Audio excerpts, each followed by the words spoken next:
오늘의 정치권 이슈를 권혁기 전 청와대 춘추관장, 이상일 전 새누리당 의원과 짚어보겠습니다. 안녕하세요. 안녕하세요. 본격적인 대담에 앞서서 박가영 앵커가 준비한 숫자로 읽는 1번지를 통해 오늘의 주제의 숫자를 만나보시죠. 네, 숫자로 읽는 1번지 오늘의 숫자는 100입니다. 집권 후반기를 맞아 소통 행보에 더 적극적으로 나서고 있는 문재인 대통령. 오늘 저녁에 100분간 생방송으로 진행되는 국민과의 대화에 나섭니다. 매번 소통의 형식을 달리해왔는데 이번에는 국민 패널로 선정된 300명의 시민과 사전에 정해진 각본 없이 현장에서 즉석 질문을 받고 바로 답하는 타운홀 방식입니다. 이런 형식의 대담은 역대 대통령들 가운데서 처음이라 더욱더 관심이 쏠리는데요. 이런 형식을 택한 이유가 뭘까요? 지난 5월에 문 대통령은 대통령에게 묻는다라는 대담에 출연했었죠. 이 대담은 한 명의 기자와만 문답 형식으로 진행이 됐는데 이때 일각에서 이런 프로그램 형식에 대한 아쉬움이 표출되기도 했습니다. 당시의 아쉬움을 이번에는 대표단으로 선정된 300명의 국민 패널이 달랠 예정인데요. 약 53대 1의 경쟁률을 기록했을 정도로 국민들의 관심이 뜨거웠습니다. 문 대통령은 어제 통상 월요일에 주재하는 수석 보좌관 회의도 열지 않고 국민과의 대화를 준비했습니다. 일명 조국 사태와 패스트트랙 법안, 거기에 경제와 외교 문제까지 해결해야 할 현안이 참 많은데 이를 두고 대통령은 어떤 입장을 내놓을까요? 문 대통령이 이번 국민과의 대화를 통해 집권 후반기 구상에 답을 얻을 수 있을까요? 자세한 내용은 이어지는 여의도 1번지에서 짚어보겠습니다. 지금까지 숫자를 읽는 1번지였습니다.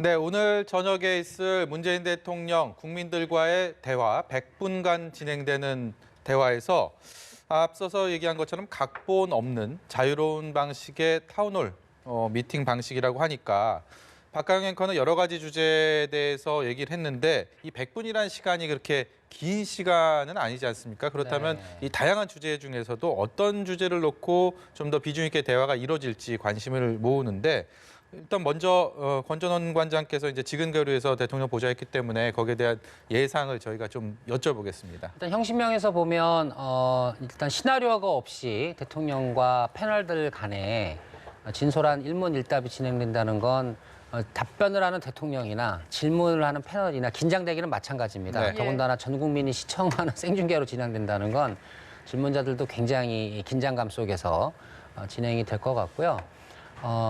일단 사회자가 난성 토론으로 진행되지 않고 경제, 외교 분야, 정치 분야 등 국민들이 궁금해하는 대통령의 구상을 효율적인 질문과 효율적인 답변을 통해서 이루어질 수 있도록 사회자가 어떻게 잘 이끄느냐, 이것도 중요한 포인트가 하나가 될 것 같습니다. 네.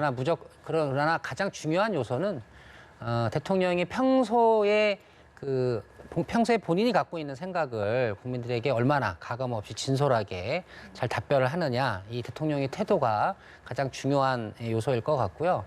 저는 오늘 100분이라는 시간이 긴 시간은 아닙니다만 국민을 대표해서 나오시는 300여 명의 패널들이 지금 국민들이 궁금해하는 주요한 현안들, 외교안보 현안 같은 경우는 3차 북미회담이 잘 될 것 같기도 하고 잘 안 될 것 같기도 하고 긴박감이 넘치는 상황 아니겠습니까? 네. 한일 지소미아 협정 문제 같은 경우도 국민의 자긍심은 지켜야 하지만 또 일본과의 미래지향적인 외교 해법으로 풀어야 하는 숙제도 있고 이런 아주 깊은 외교 현안에 대한 대통령의 구상도 물어볼 것 같고요. 네. 또 국민들이 가장 중요시 여기는 경제, 민생 부분 이런 부분에 대한 정부와 대통령의 지원 대책 이런 것도 아주 가감없이 질문이 나올 것이라고 생각을 합니다. 네. 다소 거친 발언과 질문이 있을 수도 있지만 아까 앞서 말씀드린 것처럼 어떠한 질문에도 국민의 뜻이라고 생각하면서 대통령의 구상을 얼마나 진솔하고 담백하게 전할 것이냐 네. 이게 제일 중요한 포인트인 것 같습니다. 네, 이 의원께서는 어느 분야에 대한 질문과 답변에 가장 주목하고 계십니까? 글쎄, 질문은 만약에 저보고 질문을 하고 한다면 예. 대통령 집무실에 일자리 현황판이 있지 않습니까? 그 취임할 때 이미 만들었고 홍보도 많이 했는데 그 현황판에 적힌 숫자는 이 정부의 경제 실패를 아마 입증하는 그런 숫자일 텐데 그 일자리 현황판 보시면 어떤 생각이 드시느냐. 네. 아직도 소득 주도 성장에 긍정 효과가 90%라고 말씀을 하셨는데 아직도 그렇게 생각하시느냐. 그다음에 북한이 말하는 비핵화가 우리와 미국이 말하는 비핵화와 다르지 않다고 하셨는데 아직도 그 생각하고 계시느냐. 북한이 정말 핵 폐기한다고 보시느냐. 이런 물음을 좀 던질 것 같아요. 네. 그런데 저는 대통령의 우리 권혁기 전 관장도 이야기했지만 답변 태도, 내용이 정말 중요하다고 봅니다. 네. 아마 국민들이 뭐 53대 1의 그런 경쟁을 거쳐서 오늘 저녁에 대통령과 대면을 하게 되는데 위축되지 말고 묻고 싶은 거 정말 다 물으시고 예.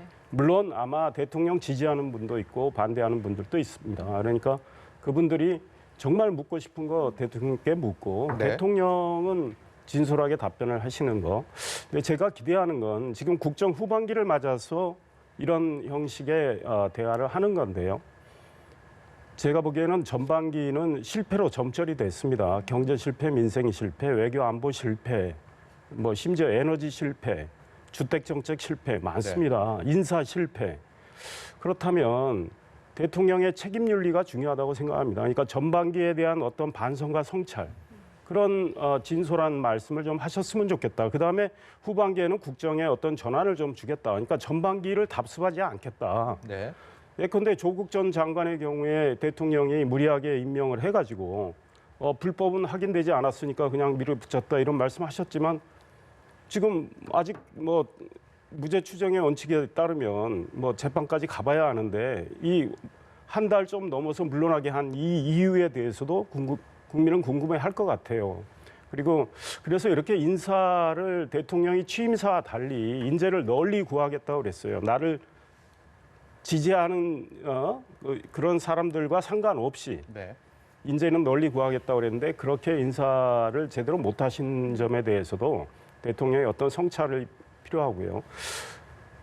해리 트루먼 미국 대통령의 경우는 집무실에 그런 명패를 놔뒀습니다. The buck stops here. 그러니까 모든 책임은 이 자리에 있다. 그러니까 대통령의 책임 윤리죠. 국정 운영에 있어서 최종 책임은 대통령 본인에게 있다. 이런 마음가짐으로 국민들께 전반기 국정 운영에 대해서 정말 진솔하게 어떤 반성하고 성찰하는 그리고 책임 윤리를 보여주는 이런 말씀을 좀 해주면 좋겠다 이런 기대를 하고 있습니다. 네. 이 의원께서 아마 300명 안에 들어가서 질문을 하셨어야 되지 않나 이런 생각도 드는데 어쨌든 사전에 정해진 게 전혀 없다 보니까 어떤 질문이 나올지 어떤 답변이 나올지 제 주변도 다들 보시겠다고 하더라고요. 그런데 탁현민 자문위원은 자기 같으면 이런 대화, 이런 간담회 개최 안 했다. 왜냐하면 이미 대통령이 여러 경로로 소통을 많이 하고 있는데 너무 언론이나 야당에서 소통 부족이라는 프레임을 만들고 있는 것 같다라는 식의 이야기를 했거든요. 여기에 대해서는 어떻게 생각하십니까? 뭐 일단은 소통 부족에 대한 평가가 나오기 때문에 이 행사를 진행하려고 한다라는 건 일단 탁현민 씨의 굉장히 주관적 평가인 것 같고요. 물론 뭐 과거 정부 대통령과 비교했을 때 뭐 기업인, 보훈단체, 시민단체 그리고 여야정 협의체를 통한 여야 원내대표, 당대표 회동을 지속적으로 추진하고 소통을 중시하시는 스타일은 문재인 대통령이 일단은 인정받는 것 같습니다. 예. 설령 그렇다 손 치더라도 이와 같은 국민과의 직접 소통의 일정들은 지속적으로 추진하는 게 옳다고 보고요. 형식이 또는 오늘 진행하는 과정 속에서의 기술적인 어려움이 있다라는 게 이제 탁현민 씨의 지적인 것 같아요. 이제 행사를 만약에 본인이 PD 역할을 맡아서 진행했을 경우 굉장히 고난이도 일정이기 때문에 네. 나 같았으면 아마 안 했을 거다라는 거지 이 일정 자체를 부정한 것 같지는 않습니다. 예. 그 대통령의 소통 행보는 정말 매우 아쉽다. 대통령이 취임사에서 뭐라고 하셨죠? 퇴근길에 시민들과 만나서 격의 없이 대화하겠다고 했는데 하셨나요? 광화문에서 시민들 각본 짜서 몇 사람 불러서 이야기하신 게 전부예요. 그나마 소상공인 한 분이 최저임금 정말 무리다 이렇게 이야기했는데 대통령 말씀은 우리는 그대로 그냥 간다. 그러니까 맥주 회동 말씀. 그렇습니다. 예, 맥주 행동 그거 회동 그거 한 번이고요. 그다음에 주요 사안에 대해서는 언론을 통해서 국민께 브리핑을 하시겠다. 직접 브리핑 하신 적 없습니다. 인사 발표할 때 한 번 이야기하셨나요? 그게 전부예요. 그다음에 이 대통령이 수시로 투명하게 국정을 또 밝히겠다. 네. 그런데 지금 북한에서 살인을 저지르고 이쪽으로 기순의사를 표명한 북한 어부도 다 몰래 송환했습니다. 조사도 제대로 하지 않고 그거 문자를 통해서 언론이 그때서야 알고 확인하니까 인정을 했단 말이죠. 그래서 국정 운영을 굉장히 불투명하게 하고 계신 거예요. 그러니까 이런 전반기에 이런 문제들을 정말 진솔하게 잘못은 인정하고 좀 전환을 하시는 게 좋겠다. 일을 하다 보면 네. 실수도 있고 그렇습니다. 그런데 중요한 것은 그 실수를 인정하고 개선을 하는 거죠. 근데 오늘 대통령께 저는 그런 기대를 하고 있지만 사실 아마 그 오늘 대화를 다 보고 나서 언론이 평가를 할 때는 예. 기대에 못 미쳤다 이런 평가 나올 가능성이 저는 크다고 봅니다. 네. 화제를 이제 좀 돌려보겠습니다. 지난 주말이었죠. 지난 주말에 이제 임종석 전 대통령 비서실장의 불출마 선언을 암시하는 사실상 확정하는 그런 SNS 글을 올리면서 그 파장이 여권에 만만치 않게 불고 있습니다. 임종석 전 실장이 갖고 있는 상징성이 워낙 크기 때문에 그런 거라고 여러 분들이 이렇게 입을 모으시더라고요. 그러니까 어쨌든 이게 어떤 식으로 매듭이 지어지게 될지, 특히 86그룹 내에 어떤 여파를 가져올지가 참 관심이 가는데 어떻게 전망하십니까? 일단은 임종석 의원의 총선 불출마 그리고 향후 이제 공직에 진출하지 않고 이제 민간인 신분으로 통일운동에 기여하겠다 예. 이런 입장을 이제 밝혔습니다. 임종석 전 실장의 입장문 안에는 본인을 제외한 다른 정치 그룹에 대한 정치적 용태에 대한 언급은 일절 없고요. 네. 제가 알고는 임종석 전 실장의 생각에도 자신의 이러한 입장이 타 정치인들의 정치적 정치적인 연장의 여부를 결정짓는데 영향을 주겠다라는 구상으로 이 글을 발표한 것 같지는 않습니다. 네. 예. 철저하게 이제 본인의 정치적 철학적 고민 속에서 향후에도 선출직 공무원 또는 임명직 공무원으로 나라의 사회에 기여를 할 것인가, 그렇지 않으면 정치를 시작하기 이전의 초심으로 돌아가서 한 명의 시민운동가, 한 명의 국민으로서 사회에 기여할 것인가에 대한 본인의 결단으로 나왔다고 보여지고요. 그럼에도 불구하고 여론은 임종석 전 실장의 이러한 용태가 예. 86그룹이라고 하는 현재 현역 정치를 진행하고 있는 분들에 대한 영향으로 이제 관심이 많이 쏠리고 있죠. 네. 다만 이것이 전체에 대한 어떤 규정으로 진행되는 것은 옳지 않은 것 같습니다. 왜냐하면 흔히 말하는 86그룹은 이제 연령대로 하면 저희 같은 이제 50대인데 한국 사회를 지탱하고 있는 축구로 따지면 이제 미드필더의 역할을 하고 있는 연령대 아니겠습니까? 네. 50대 모두 다 정치권에서 떠나라라는 건 너무 또 무책임한 요청이고 요구일 수 있습니다.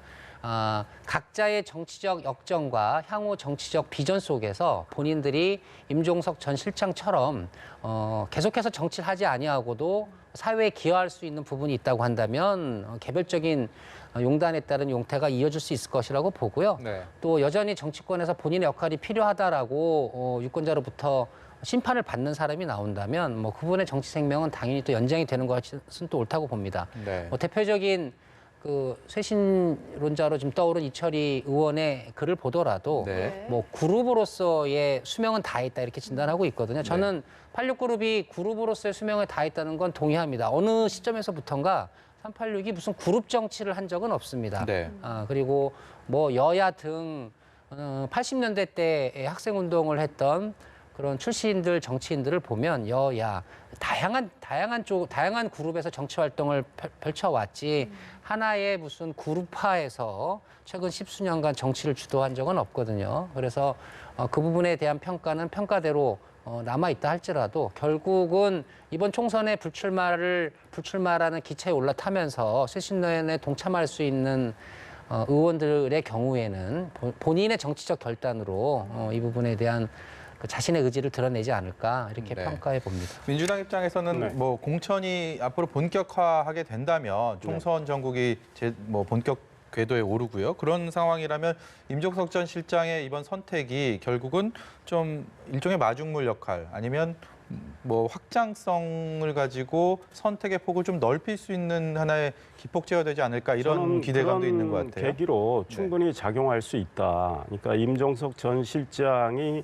어떤 이유에서 저런 결정을 했는지는 사실은 분석이 분분해요. 네. 뭐 저도 짐작하는 바는 있지만 그게 맞다고 주장할 수는 없지만 어떤 건지 궁금한데요. 일단 본인이 이 종로에 상당히 출마 의지를 갖고 예. 활동은 좀 했었죠. 그러나 소위 말해서 본인 입장에선 큰 걸림돌이 계시잖아요. 네. 정세균 전 국회의장. 이분도 지금 출마 의지를 굽히지 않고 있고 그래서 그분하고 경선하기도 부담스럽고 또 경선에서 승산이 있다고 할 수도 없고 네. 그렇다고 또 다른 데를 가보자니 대통령 비서실장 지낸 입장에서 또 뭐 고향 장흥 간다 이런 이야기도 설은 있었지만 그렇게 좀 가볍게 움직일 수도 없고 예. 또 출마 의지를 불태우다 보면 뭐 이철희 의원 지금 86세대는 이제 마침표를 찍자 이렇게 이야기하는데 본인이 타겟이 될 수가 있어요. 그렇죠. 예, 그런 여러 가지 고민이 있었죠. 게다가 청와대 출신이 지금 한 70여 명이 출마 의지를 갖고 뛰고 있으니 예. 임종석 실장이 또 뭐 대표적인 타겟도 될 수 있고 예. 이런 많은 고민들이 있었던 것 같아요. 그렇기 때문에 임종석 전 실장의 이 불출마, 나아가서는 제도권 정치 떠난다는 이 결심이 현실적으로 민주당에 상당한 충격파를 줄 것 같다. 일단은 벌써 86세대 뭐 모두 나가라는 건 아니지만 할 만큼 한 분은 나가라 이런 거 아니겠습니까? 예컨대 지금 20대 국회가 최악이라는 평가를 받고 있는데 이인영 원내대표 뭐 20대 국회를 원내대표로서 좀 정상화하려고 노력했다는 건 인정하지만 결실은 지금 우리 국민이 체감할 수 있는 어떤 결과물은 없단 말이죠. 나중에 책임론 나올 수 있어요. 그다음에 송영길 의원, 뭐 최재성 의원 다 사선 아닙니까? 이런 분들 말고 우리 권혁기 전 관장이야 이제 시작하는 분이니까 같은 86이라도 좀 네. 다른 거죠. 그러니까 소위 말해서 사람별로 상당한 이 압박을 받을 수 있다. 게다가 중진들 많이 계시잖아요. 예. 그분들은 더 큰 압박을 받을 것 같아요. 그분들도 아마 이 불출마를 많이 고민할 것 같고 당에서 소위 의원 하위 20% 평가를 해서 만약에 그 안에 들 것 같은 생각이 든다면 불출마할 수도 있죠. 그다음에 이제 청와대 출신 젊은 분들이 많은데 행정관, 비서관 출신들 네. 너무 많아요. 그러니까 사실 뭐 청와대가 당을 접수하려고 하는 거냐 뭐 이런 지금 목소리까지 나오기 때문에 임종석 전 실장이 일종의 대통령 비서실장을 지낸 분으로서 불출마를 했기 때문에 청와대 출신들도 대거 공천받기는 어려운 상황 이렇게 되지 않겠습니까? 그래서 이제 민주당 내에 어떤 공천의 성역은 없어졌다 이런 말도 나옵니다. 이제 그렇게 해서 민주당이 만약에 많이 물갈이가 되고 쇄신되는 모습을 보이게 된다면 네. 지금 이제 한국당이 혼돈 속에 빠져 있는데 한국당이 고민이 되는 거겠죠. 네. 네. 권 관장께서도 이 이슈와 동떨어지지 않았다 보니까 어떤 네. 생각을 갖고 계실지 참 궁금해지거든요. 좀 들어보겠습니다. 그래서 이제 뭐 청와대 출신들이 좀 많다라는 지적은 이제 언론으로부터 끊임없이 나오고 있습니다. 예. 다만 민주당 같은 경우는 이제 공천 룰이 제일 중요한데요. 네. 공천 룰을 이제 1년 전에 이미 전당원 투표로 확정을 해놨죠. 4.15를 기준으로. 그렇기 때문에 청와대 출신들 중에 이번 총선을 위해서 준비하고 있는 분들이 그렇게 많은지도 사실 저도 잘 몰랐습니다. 예. 근데 이게 시점적으로 언론 보고. 양정철 원장이 이야기를 한 후에 또 임 전 실장이 예. 이렇게 불출마를 선언하다 보니까 둘이 뭔가 어떤 커넥션이 있었던 게 아닌가 하는 추측도 언론에서 하고 있습니다. 이건 근데 어떻게 뭐 보십니까? 그렇지는 않았을 것 같아요. 뭐 양정철 원장하고 임종석 실장이 어떤 상의를 있었는지는 뭐 정확하게 모르겠습니다만 앞서 말씀드린 것처럼 이제 임종석 전 실장의 결정은 이제 본인의 정치적 철학에서 나온 결정이기 때문에 그대로 존중해 주는 게 옳다고 보고요. 청와대 출신 같은 경우도 청와대 출신들이 어떤 그룹을 지어서 공천권에 영향을 주려 했다거나 네. 또는 총선으로 가는 길목에서 당의 중요한 당직을 요구했다거나 이런 일이 없었지 않습니까? 예. 정해진 공천 룰에 따라서 본인이 뛰고 싶은 지역에서 각자 도생하고 유권자와 당원의 평가를 받기 위한 행보로 쭉 이어졌거든요. 각각의 총선 경쟁력이 어떤지에 대한 성적표가 아마 내년 2월 달 경우에 전후에서 다 나오게 될 것 같고요. 그 성적표에 따라서 총선에 출마할 수 있는 자격을 부여받는 자가 나올 수도 있고 네. 또 예비 경선에서 컷오프되는 자도 나올 수 있기 때문에 결국 이 부분도 민주당의 공천 룰로 잘 정리가 될 것 같습니다. 다만 이제 이 교수님이 말씀하신 것처럼 임종석 실장의 이런 용태로 인해서 행여라도 있을 수 있는 어떠한 특혜성 이런 부분들은 완전히 이제는 소멸됐다 이렇게 봐야겠죠. 네, 한국당 얘기로 좀 넘어가 보겠습니다. 자유한국당 역시 임종석 전 실장이 민주당에 큰 바람과 후폭풍을 불러왔다면 김세연 의원의 불출마 선언이 몰고 온 후폭풍이 상당히 만만치가 않습니다. 지금 당 해체와 지도부 사퇴까지 얘기를 하면서 일각에서는 굉장히 박수를 받고 있기도 하고 또 한편에서는 거기에 대한 거센 또 비난에 직면해 있는 모습도 이어지고 있습니다. 이 상황을 어떻게 봐야 되겠습니까? 그러니까 임종석 전 실장의 경우는 이제 본인 이야기만 하고 나갔는데 이제 김세연 의원은 본인이 불출마를 선언하면서 당 해체까지 주장을 한 상황이라 당이 지금 찬반 논란에 휩싸여 있고 이제 갈등 양상이 나타나고 있지 않습니까? 네. 사실은 김세연 의원의 문제 의식에 대해서 공감하는 바는 있습니다. 그러나 이제 한편으로 대안 지시는 좀 부족해요. 그러니까 깨끗이 모두 물러나자, 비우자. 그래서 새로운 기품과 새로운 인물들로 채우자. 사실은 말은 좋은데 일종의 이 당을 해체하더라도 수순이 필요하고 또 재창당하더라도 또 일정 기간 수순이 필요하고 누군가는 리더십을 갖고 이거를 해줘야 되는데 네. 이거에 대한 일종의 해법은 내놓지 않은 채 이제 문제만 던진 상황이어서 해석이 분분하고 반대하는 분들도 아니 나가면서 뭐 우물에 침 뱉느냐 이런 네. 이야기까지 한 거 아니겠습니까? 그런데 저는 이렇게 뭐 서로 손가락질하면서 내 탓이다 이렇게 하지 말고 일단 문제 의식을 좀 공유를 해서 거기서 어떤 그러면 해법을 찾아 나가는 게 정말 이 거듭나는 거냐 네. 이거에 대한 고민과 지혜를 좀 모아야 되는 거 아니겠느냐 이런 생각이 들고요. 황교안 대표가 이건 쇄신은 하겠다는 말씀은 하셨지만 구체적으로 어떤 로드맵을 갖고 어떻게 갈 건지는 우리가 잘 모른단 말이죠. 예. 그래서 오히려 많은 고민 끝에 이 김세연 의원이 제기한 이 문제의식을 정말 과감한 쇄신으로 황교안 대표가 이거를 활용한다면 사실은 한국당에 대한 국민의 시선은 달라질 수 있겠다. 그런데 그렇게 할지 안 할지는 모르겠어요. 그래서 좀 더 지켜봐야 되는데 지금은 소위 말해서 영남 의원들, 뭐 친박계 의원들이 김세연 의원을 비난하긴 바쁜데 꼭 비난만 할 일은 아니다. 그러니까 왜 김세연 의원이 저런 고민을 해서 저런 문제 제기를 했느냐. 그럼 우리는 내년 총선을 앞두고 어떻게 변해야 되느냐. 사실은 지금 민주당과 쇄신 경쟁이 시작된 거예요. 예. 네. 근데 제가 보기에는 민주당이 좀 더 빨리 가고 있는 셈입니다. 그럴 때 한국당은 지금 정당 지지율에서도 좀 더 떨어져 있는 상황에서 어떻게 해서 내년 총선에 승리할 수 있는 길이 뭔가 이걸 이야기를 해야 되겠죠. 그러니까, 그래서 쇄신을 하면서 소위 중도 우파까지 큰 통합을 하는 이 과정이 매우 지난한데 지금 뭐 통합의 하두도 던져놨지만 지지부진하고 있고 그러니까 이제 리더십이 제대로 발휘돼야 되는데 지금은 제가 보니까 서로 손가락질을 하는 상황이 되니까 오히려 리더십이 발휘하기 어려운 상황. 이거에 대한 냉철한 문제의식을 갖고 있어야 되겠다 이런 생각이 드네요. 자유한국당 입장에서는 글쎄요, 뭐 지금 드러난 상황만 놓고 봤을 때도 좀 사면초가의 상황이 아닌가 싶은 생각이 들어요. 그러니까 일단은 황교안 대표가 보수 통합의 기치를 선언한 이후에 그것이 이제 바른미래당의 변혁 쪽과의 어떤 협의와 협상을 통해서 이루어지는 거라면 그것이 일단 중단되고 뭔가 가시적인 성과가 없는 상황에서 내부적인 김세현 의원발 이런 또 내부 갈등이 이렇게 비화되면 한국당 입장에서 총선 앞두고 굉장히 이걸 어떻게 사태를 수습해야 될지 굉장히 고민이 클 것 같은데요. 네.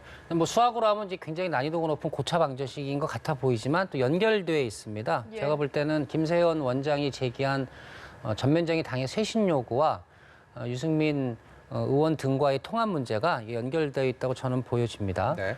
일단 통합에서 사실은 당의 내부 문제를 해결하는 묘수가 나올 수도 있다고 봅니다. 황 대표의 리더십 발휘가 통합에서 나오는 것이 훨씬 더 명분도 있고 당의 리더십 발휘에도 큰 힘이 된다 저는 이렇게 보는데요. 네. 대체로 유승민 의원 쪽에서 문제를 제기하면서 내세운 세 가지 조건이 보면 일단은 탄핵에 대한 어떤 명분을 인정하자. 더 이상 탄핵을 주도했다는 이유로 탈당파를 정치적으로 저어하는 이런 것에 대해서는 일단 선을 긋고 정리를 하고 넘어가자 이런 것이죠. 물론 뭐 대표적인 친박 의원인 김진태 의원 같은 경우가 이 부분을 명분 삼아서 계속 반대하고 있습니다. 두 번째는 당명만 바꾸는 통합은 안 된다. 완전히 환골탈태하는 모습으로 국민들에게 보여야 한다. 이건 이제 김세현 의원이 주장했던 내용과 맥이 다 있다라고 보여지고요. 세 번째가 이제 황교안 대표가 직접 나서라 이런 겁니다. 왜냐하면 황교안 대표가 구호로는 통합을 굉장히 강조하는데 진정성에 대한 부분은 통합 측에서 보면 아직은 의구심을 갖고 있다 이런 것이죠. 근데 저는 지금의 전국을 보면 황교안 대표가 보수 통합의 의지는 있다고 보여집니다. 문제는 당내외에서 이 부분을 어떻게 인정받느냐가 중요한데 그 부분에서는 아직 인정을 못 받고 있고 인정을 받기 위한 행보를 못 하고 있는 건 사실인 것 같아요. 예를 들자면 권성동 의원이 제기했던 총합 추진 단장에 원희철 의원이 아니라 유승민 의원 쪽에서 인정할 만한 뭐 김무성 전 대표를 기용하는 게 훨씬 더 좋겠다. 이런 제안을 했는데 저는 이것도 아주 나름 결단 있는 인선이 될 수 있다라고 봅니다. 만약에 김무성 대표를 통합 추진 단장으로 임명을 한다 그러면 설령 최종적으로 한국당과 유승민 의원 쪽과 통합이 되지 않다 하더라도 네. 황교안 대표는 이번 보수 통합을 위해서 최선을 다했다는 진정성만큼은 인정받을 수 있는 것이거든요. 네. 그리고 김무성 대표에게 통합에 아무런 조건 없이 전권을 위임하고 실제로 유승민 의원 측과 아주 진정성 있는 한국당의 자세를 보여준다면 저는 유승민 의원 측도 여러 가지 조건 중에서 한국당 의원들이 절대로 용인할 수 없는 부분들을 좀 거두어 드리면서 결국은 하나의 그 합리적인 보수 정당을 표방하는 통합의 실현 가능성은 높아질 수 있다고 보여집니다. 네. 그러기 위한 황교안 대표의 적극적인 행보 이런 게 지금 필요한데 아직까지는 본인의 의지를 어떻게 신뢰받을 수 있게 하겠는가에 대해서는 구호만 있지 행보에 나서지 않는 것이 지금 좀 아쉬운 부분인 것 같습니다. 네, 그래서 반대편인 이 바른미래당의 비당권파 모임이죠. 이 변혁의 공동 단장을 맡고 있는 유이동 의원이 황교안 대표의 보수통합 행보가 진정성이 있는지 좀 의구심이 든다라는 표현을 많이 하고 있거든요. 이와 관련해서 먼저 목소리를 듣고 와서 이 의원님의 이야기 들어보도록 하겠습니다.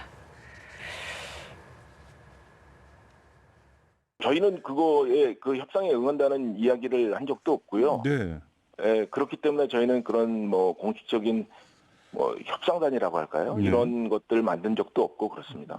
그렇군요. 단순히 새 집만 짓는다고 해서 국민들의 그 사랑을 다시 받기는 좀 어렵지 않겠는가. 그래서 기본적으로 저희들은 개혁 보수라는 그 지향을 분명히 하고 있습니다. 그러니까 황교안 대표가 보수통합 이야기를 하는 게 결국에는 국면 회피용 아니냐라는 의구심이거든요. 글쎄 이제 바른미래당의 지금 유이동 그러니까 바른미래당의 변혁 측의 지금 오신환 대표와 함께 추진단을 이끌고 있죠. 지금 예. 뭐 통합 문제를 실무적으로 다룰 수 있는 분인데 아마 이 지금 통합을 하는 과정에서 줄다리기는 늘 있으니까 그런 맥락에서 이야기한 측면도 있다. 그러니까 한교안 대표가 제가 보기에는 지난번에 기자회견을 통해서 보수 대통합, 나아가서는 좀 중도로까지 그걸 하겠다는 그 의지는 분명해 보여요. 그런데 앞으로 그러면 어떤 그림을 그릴 거냐 이에 대해서 지금 바른미래당의 변혁 쪽에서는 그 그림을 잘 모르겠다. 네. 그러니까 우리가 흡수 통합되는 거 아니냐 이런 불안감이 있단 말이죠. 그러니까 일단 변혁 쪽의 스케줄은 아직 선거법 개정안이 통과가 안 됐습니다. 그러니까 이 준연동형 선거법 개정안이 만약에 통과된다면 독자적으로 갈 수도 있는 거예요. 민의 정당한테 유리한 제도기 때문에. 네. 그러니 시간이 좀 있단 말이죠. 그러다 보니 일단 신당 창당에 주력을 하자. 게다가 안철수 전 의원의 이제 그 세력들하고 같이 가고 있지 않습니까? 안철수 전 의원이 미국에서 이에 대해서 아무런 입장을 내지 않고 있으니 도대체 어떤 입장인지 모르니 확인하는데 시간도 필요하고 해서 시간도 좀 벌자. 이런 맥락에서 일단 신당 창당을 한 다음에 그 당을 가지고 한국당과 당대당으로 해서 1대1로 통합을 하는 게 우리한테 낫지 않느냐. 아마 이런 계산은 충분히 할 수 있다. 그런 맥락에서 한교안 대표에 대해서 좀 흔들기를 하는 거로 보여요. 네. 한교안 대표 쪽은 그런 것 같아요. 뭐 통합에 대한 플랜 A, 플랜 B가 있는 것 같은데 기득권을 뭐 많이 내려놓겠다. 그리고 정말 제대로 된 통합을 위해서 나아가서 유승민 의원 세력뿐 아니고 안철수 뭐 전 의원 세력까지 게다가 무당파에 있는 뭐 중도층 뭐 이런 분들까지 같이 규합을 해서 내년 총선을 치러보겠다 이 의지는 확실한 것 같아요. 그래서 새 집 짓는 것까지는 틀림없이 할 것 같아요. 다만 이 새 집에 대해서 구체적으로 어떤 그림을 그릴 건지에 대해서는 실무 차원에서 많은 논의가 진행돼야 되는데 그 실무 차원에서 한국당은 준비가 돼 있는 건데 지금 바른미래 변혁 측은 신당 창당에 주력을 하고 있으니까 아직 그걸 만들지를 않고 아직 대꾸를 하지 않고 있는 상황이라 실질적인 통합 논의는 아직 안 되고 있는 거죠. 네. 그러나 12월에 뭐 선거법 개정안 뭐 이런 것들이 다 어떻게 처리될지 모르지만 그런 것들이 마무리되고 나면 이 통합 논의는 급물살을 탈 수도 있다. 예. 이제 그런 거죠. 그런 과정에서 한국당은 어떤 변화된 모습을 보여줘야 저쪽에서 더 호응할 수 있단 말이죠. 그러니까 쇄신 노력도 병행을 해야 된다 이런 생각입니다. 네, 김세연 의원의 그 불출마 선언이 여러 가지 여파를 특히 자유한국당에 가져왔는데 그중에서 지금 또 한 가지 관심에 집중되고 있는 부분이 바로 여의도 연구원장. 그러니까 김세연 의원이 여의도 연구원장을 지금 지내고 있는데 이 상황에서 과연 당에 대한 이런 비판을 하고 지도부 사퇴까지 요구한 상황에서 이 지극함을 유지하는 것이 옳으냐 아니면 내려놔야 되느냐.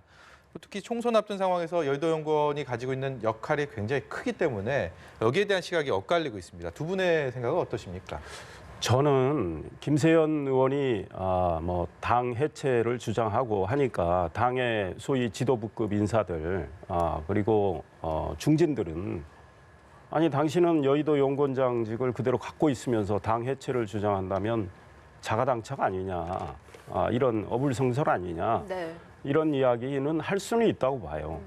그러나 김세연 의원이 본인이 내가 이 당을 조금이라도 있는 동안 좀 바꿔서 좀 거듭나게 하려는 그런 측면 또 한편으로는 소위 당권파들이 공천 때 자기 사람 심기 위해서 여의도 연구원의 여론조사 등등을 활용을 해서 예. 만약에 소위 말해서 불공정 공천을 할 가능성에 대한 우려 그걸 이런 막겠다. 맥락에서 본인이 예. 내가 이 자리를 지키고 앉아서 좀 그런 건 막아보고 당의 거듭남을 위해서 나름대로 아이디어를 내겠다고 그런 생각으로 이야기를 한다면 본인이 그렇게까지 당을 비판했음에도 불구하고 당에서 김세연 의원의 그 역할은 하도록 해주는 게 오히려 앞으로 통합을 지향하는 정당의 모습답지 않겠느냐. 네. 그러니까 문재인 대통령에 대해서도 통합을 제대로 못한다, 탕평 인사 못한다 이런 지적을 하는데 한국당도 비판을 지도부가 충분히 수용할 수 있는 그런 역량을 보여주고 모습을 보여주는 게 저는 바람직하다 네. 이런 생각입니다. 한국당 중진 이상을 중심으로 나오고 있는 김세연 여의도 연구원장 흔들기에 대해서 권 관장께서는 어떻게 생각하십니까? 뭐 이 교수님하고 뭐 비슷한 생각입니다만 일단 황교안 대표가 오늘 이야기한 메시지를 보면 당 쇄신은 국민적 요구고 과감하게 쇄신해 나가겠다. 그리고 자신을 대표로 하는 체제를 유지하는 선에서 쇄신을 시도하고 그리고 총선에서 국민들에게 평가를 받겠다 이렇게 이제 구호성으로 이야기를 했단 말이죠. 이게 이제 과감한 쇄신에 대한 행동이 필요한데 그 사례가 예를 들어서 김세연 의원의 총선에서의 중요한 기용이다. 저는 그렇게 봅니다. 민주당이 금태섭 의원을 총선 교환단에 임명을 함으로써 당 안에 있는 다른 이야기도 경청하는 자세를 갖고 총선에서 당의 변화를 요구하는 민의를 받아들이겠다는 의지를 행동으로 보여준 것처럼 예. 황교안 대표도 김세연 원장 같은 어떤 쇄신파를 훨씬 더 중용하는 모습을 보일 때만이 오늘 멋지게 이야기하신 메시지가 국민들에게 진정성 있게 다가가지 않겠습니까? 네. 그래서 중진 의원들이 뭐 볼멘 소리로 연구원장 사임을 요구하는데 이런 부분을 과감하게 당대표 리더십으로 빨리 정리해주고 중용하는 모습을 보이는 것이 훨씬 더 한국당을 위해서 좋다. 저는 그렇게 봅니다. 예. 그러니까 대다수는 김세연 의원의 뭔가 이런 발언들에 대해서 당의 침뱉기다라고 이야기를 하지만 지금 곽상도 의원 보면은 박근혜 정부 시절에 초계 청와대 민정수석 지낸 분이거든요. 근데 조건부 불출마 선언하면서 당에서 쇄신안을 잘 만들어 오면은 본인이 조건에 따라서 받아들이겠다라고 이야기를 했거든요. 이건 네. 어느 정도는 쇄신에 공감하는 거 아닙니까? 그렇게 해석은 되는데 사실은 당에서 만들기 전에 지난 정부에서 우리 국민들이 지금 실패한 정부라는 평가가 많지 않습니까? 그러니까 지난 정부에서 책임 있는 분들, 그러니까 국정 운영 과정에서 또 여당 운영 과정에서 책임 있는 분들은 먼저 내려놓는 것도 저는 중요하다고 봅니다. 조건부 말고요. 네, 그렇습니다. 그러니까 물론 곽상도 의원도 고민은 많이 하시겠지만 만약에 그런 책임감을 느낀다면 그래서 그분 말씀에도 그 책임이란 이야기를 하고 있습니다. 나옵니다. 책임윤리 이야기하고 있고요. 그런 책임감을 느낀다면 본인도 사실은 뭐 이 김성찬 전 지금 재선 의원, 의원. 김성찬 전 해군 참모총장이셨죠. 이분도 지금 불출마 이야기를 하셨는데 김성찬 의원처럼 그렇게 소위 말해서 딱 던지는 이런 모습도 그러니까 이 비움의 자세를 보여주는 게 좋겠다 이런 생각이고 특히 탄핵 국면에서 뭐 지금까지 이 논란이 이어지면서 당이 사실 양분돼 있는 상황인데 이런과 관련해서 이 책임이 있는 분들이 누가 봐도 명백히 있거든요. 예. 네. 그런 분들도 다 좀 내려놓고 그 자리를 뭐 신진들이 들어가서 활동할 수 있게 해주는 게 그게 쇄신의 어떤 모습이란 말이죠. 앞으로 그런 모습들이 나오기를 기대합니다. 네, 복잡한 당내 현안을 그야말로 온몸으로 맡게 된 황교안 자유한국당 대표가 어떤 선택을 할지 주목이 되는 가운데 황 대표가 최근에 청와대에 1대1 영수회담을 제안했다가 결국은 무산됐고 이 과정에 대해서 또 진실 공방까지 벌어지고 있습니다. 황 대표의 비서실장인 김도읍 의원의 말을 듣고 대담 이어가도록 하겠습니다. 네.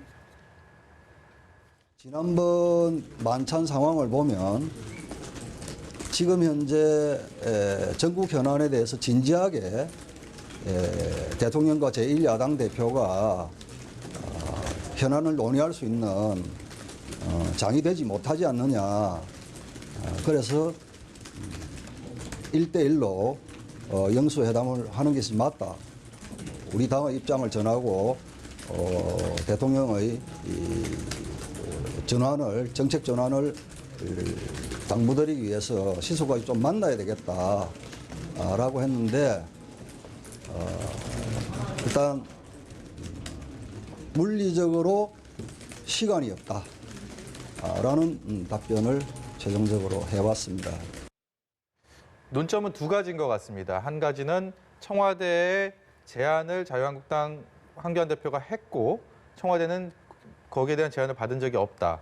그리고 근데 황교안 대표 측은 거부했다라는 얘기를 했고요. 그리고 또 한 가지는 황교안 대표가 과연 영수회담이 성사됐다면 문재인 대통령에게 무슨 얘기를 하고 싶어서였을까라는 쪽 두 가지 궁금증이 드는데요. 네, 일단은 황교안 대표가 어제 회의를 주재하는 과정에서 말씀을 하셨어요. 네. 그렇다면 그걸 굳이 공식 제안이 아니다라고 청와대가 이야기할 이유는 없다.